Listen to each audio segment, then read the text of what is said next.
In the Palmetto State, 16th ranked South Carolina, 8-3 at number 12 Clemson. The Tigers 9-2. Saturday at noon from Death Valley. Tigers are 3-point home favorite.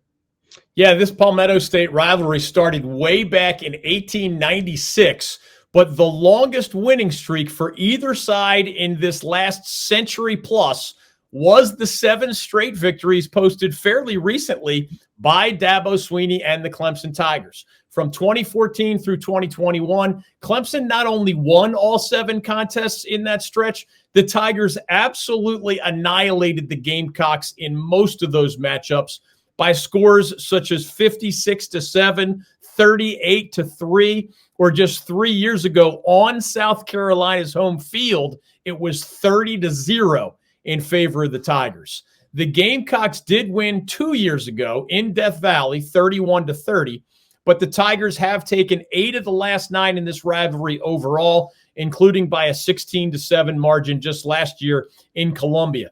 This year, both teams are on the fringes of that college football playoff conversation, with the Tigers needing a Miami loss to Syracuse on Saturday to get into the ACC championship game against SMU.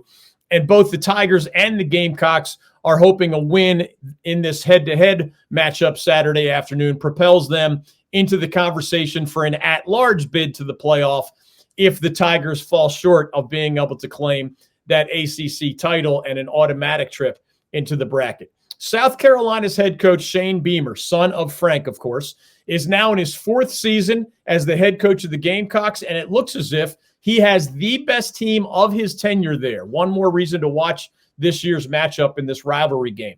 The Gamecocks are 8-3. They're nationally ranked. They have some NFL caliber talent, especially on defense. And earlier this month, they posted back-to-back-to-back victories over Texas A&M, Vanderbilt, and Missouri teams that were all nationally ranked at the time, and some of them are still ranked.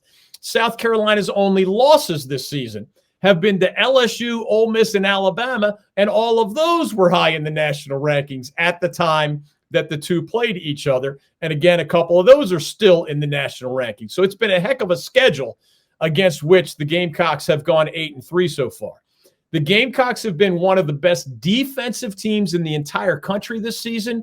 They're led by an edge rusher named Kyle Kennard that you will see in the NFL on Sundays. One of the keys to this game will be how Clemson protects its quarterback, Cade Klubnik, who has been mostly good this season. He's closing in on 3,000 passing yards, and he has 29 touchdown passes against only 4 interceptions, which is a heck of a ratio in that category. But whose worst game of the season, Klubnik, remember, came in the Tigers opener when Georgia's defense absolutely dominated the line of scrimmage and turned Klubnik's day into an absolute nightmare in what became a 34-3 annihilation by the Bulldogs over the Tigers. Clemson obviously needs to do better in the trenches if it's going to give Klubnik a better chance to compete. If they do, most people think that they're going to be able to claim that victory at Death Valley.